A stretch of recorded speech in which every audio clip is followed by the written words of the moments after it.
नहमदुहु व नुसल्ली व नुसल्लिम अला रसूलिहिल करीम, अम्मा बाद। बुखारी और मुस्लिम शरीफ में एक रवायत आती है, हज़रत साल इब्न साद सादी रज़ी अल्लाह ताला अन्हु से रवायत है। वो फरमाते हैं कि नबी करीम सल्लल्लाहु अलैहि वसल्लम अपनी बेटी हज़रत फ़ातिमा रज़ी अल्लाह ताला अन्हा के घर गए। वहाँ जाते ही नबी करीम सल्लल्लाहु अलैहि वसल्लम ने हज़रत फ़ातिमा रज़ी अल्लाह ताला अन्हा से फ़रमाया कि अली कहाँ है। हज़रत फ़ातिमा रज़ी अल्लाह ताला अन्हा फरमाने लगी, काना बैनी व बैनहु शै फ़ग़ाज़बनी फ़ख़रजा, मेरे और उसके दरमियान कुछ अनबन हो गई है। मोटी सी बात कही, उन्होंने तफसील नहीं बताई। काना बैनी व बैनहु शै, मेरे दरमियान कोई मामला हो गया। फ़ग़ाज़बनी फ़ख़रजा, वो मुझसे गुस्से हुए और निकल गए। वलम यकिल इंदी, और उन्होंने दोपहर को कैलूला भी मेरे घर में, यानी घर में नहीं किया मेरे पास। नबी अलैहिस्सलाम बाहर तशरीफ़ ले गए। आपने किसी साहबी से फरमाया कि ज़रा इधर देखो अली कहाँ है। इतने में उसने आकर बताया कि अल्लाह के नबी हज़रत अली तो मस्जिद में लेटे हुए हैं। नबी करीम सल्लल्लाहु अलैहि वसल्लम तशरीफ़ ले गए। आपने देखा तो हज़रत अली सोए, दोपहर का वक्त है, कैलूला कर रहे हैं, लेटे हुए हैं और सोए हुए इस हाल में कि ये जो कमीज़ की जगह पे चादर लपेटी हुई है वो भी उतर गई है नींद की हालत में। तो पिंडा यहाँ से नंगा भी है, मट्टी पे भी लगा हुआ है पसीने की वजह से। तो रसूलुल्लाह सल्लल्लाहु अलैहि वसल्लम ने आवाज़ दी, या अबा तुराब कुम, या अबा तुराब, ए अबू तुराब खड़े हो जाओ। एक दफ़ा दो दफ़ा आपने आवाज़ दी तो हज़रत अली रज़ी अल्लाह ताला अन्हु उठ गए, वापस घर को चल दिए। नबी करीम सल्लल्लाहु अलैहि वसल्लम ने भी हज़रत अली से और कोई बात नहीं फरमाई, चलो घर में, तो वापस घर को चले गए। ये हदीस मुबारका हमें कई सबक दे रही है। बीवी को क्या चाहिए, शौहर को क्या करना चाहिए, माँ बाप को क्या करना चाहिए, घर कैसे बचाए जा सकते हैं, घर कैसे बसाए जा सकते हैं, ये तालीम इस हदीस मुबारका में पोशीदा है। इसी से मुतल्लिक़ चंद बातें ज़हन नशीन फरमा लीजिए। बहुत बड़ी और बड़े काम की बात है। आज हम जितने नुकसान उठा रहे हैं वो सब के सब नुकसान दीन से हटने की वजह से हैं, दीनी तालीमात से हटने की वजह से हैं। अगर वो तालीमात हमारी नज़र में हो तो कोई मुश्किल नहीं है, ये घर जन्नत नज़ीर बन सकते हैं।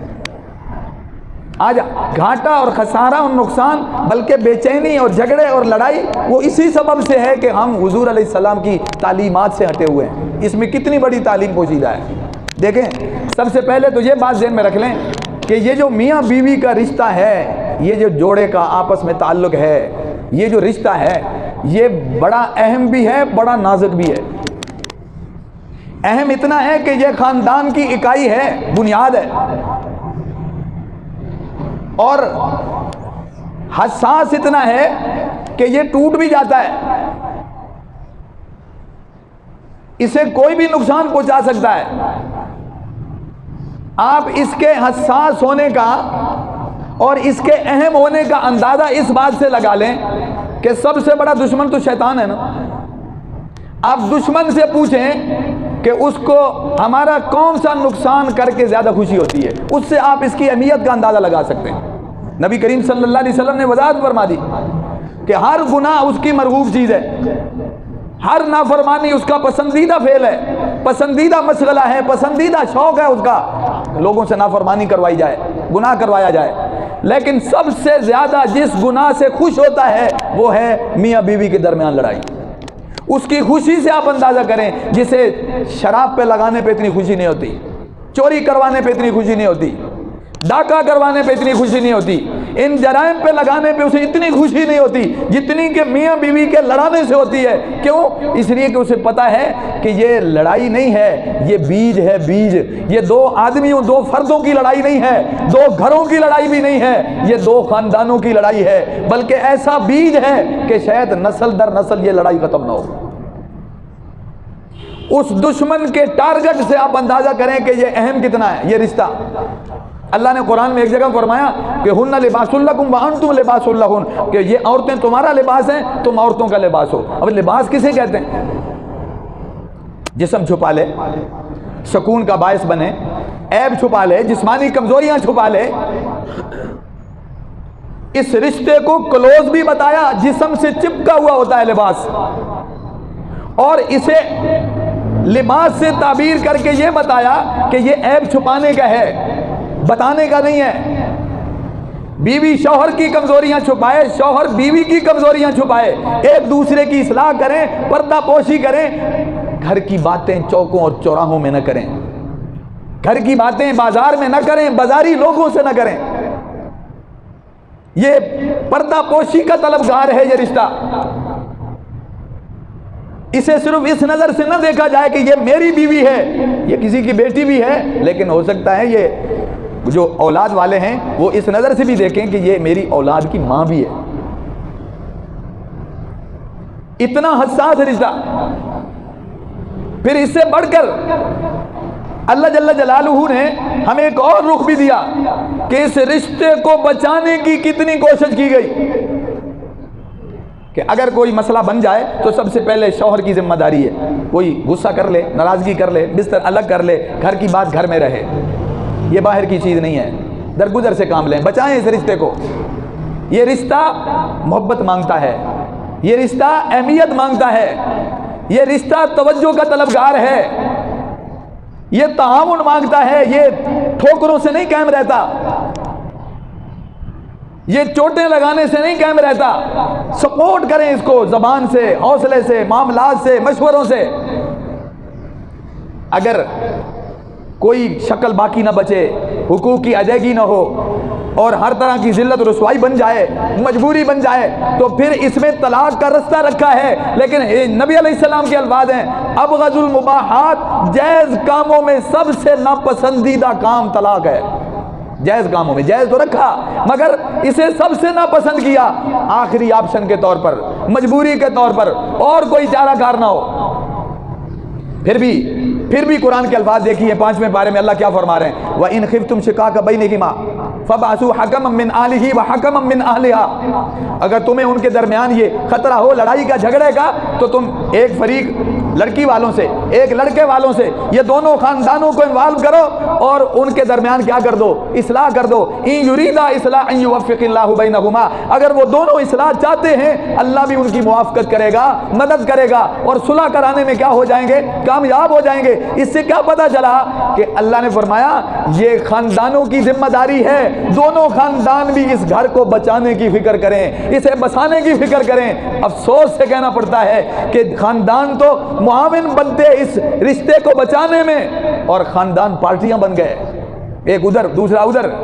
बजाय ताउन करने के, जिन खानदानों को ताउन की तरगीब दी गई, उन्होंने इस रिश्ते को तोड़ने में एड़ी चोटी के दौर लगाने शुरू कर दिए। आज एक रिश्ता जब हो जाता है पूरा खानदान इन्वॉल्व होता है, दोनों खानदान इन्वॉल्व होते हैं, लेकिन अफसोस के फिर तोड़ने में भी दोनों शामिल होते हैं।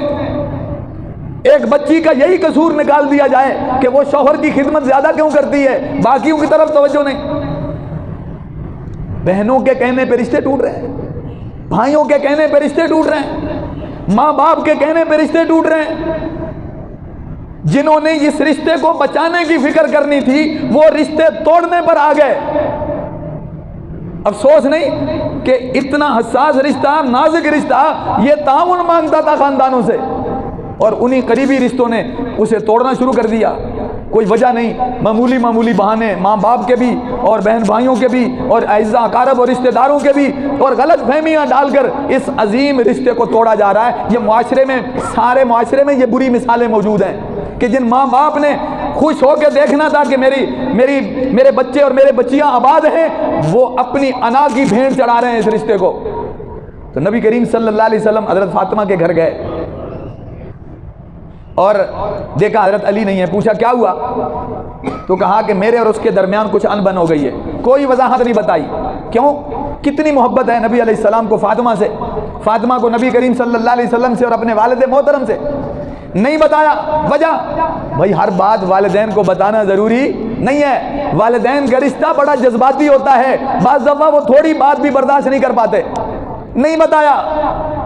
जहाँ बच्चे बच्चियाँ बस रहे हैं, चाहे वो तंगी के हालात हैं, چاہے وہ ذرا مشکلات ہیں مالی اور معاشی طور پہ، چاہے فیملی بڑی ہے کچھ زیادہ خدمت کرنی پڑ جاتی ہے، اگر وہ کام ہو رہا ہے، زندگی بسر ہو رہی ہے، ان کو غلط مشورہ نہ دیں، ان کو غلط راہ پہ مت لگائیں، جہاں وہ خوشی سے چل رہے ہیں انہیں چلنے دیں۔ کاموں سے عورتیں نہیں بوڑھی ہوتی، کاموں سے کچھ نہیں ہوتا۔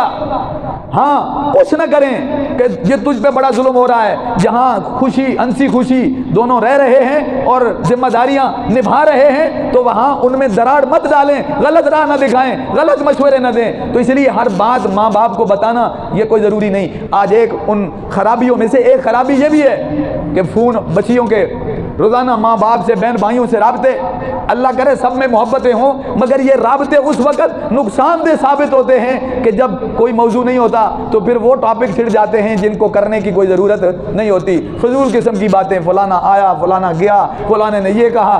جب جو لوگ روزانہ بیٹھ کے کرتے ہیں نا، روزانہ ملتے ہیں، روزانہ گپ شپ کرتے ہیں، روزانہ فون پہ گھنٹوں، میں دعوے سے کہتا ہوں ان لوگوں کے پاس بات کرنے کے سنجیدہ موضوع ختم ہو جاتے ہیں، وہ ذاتیات پہ، چغلیوں پہ، غیبتوں پہ گزارا کرتے ہیں، ان کے پاس اور پھانکنے کو کچھ نہیں ہوتا، وہ لوگ اسی طرح گزارا کرتے ہیں۔ جو بچے بچیاں ہر وقت فون سے کام لیتے ہیں اور اپنی فیملی سے ذرے ذرے کی بات شیئر کرتے ہیں، وہاں ذہن غلط ہوتے ہیں، وہاں گھر اجڑتے ہیں، اس رشتے کو نقصان پہنچتا ہے، ٹھوکر لگتی ہے۔ میں نے ایک جگہ پڑھا کہ حضرت عمر رضی اللہ تعالیٰ عنہ اپنی بیٹی کے گھر کے باہر بیٹھے ہوئے ہیں، پوچھا کیوں؟ فرمایا داماد گھر میں نہیں ہے، اس کے انتظار میں بیٹھا ہوں کہ وہ آ جائے تو میں گھر میں جاؤں۔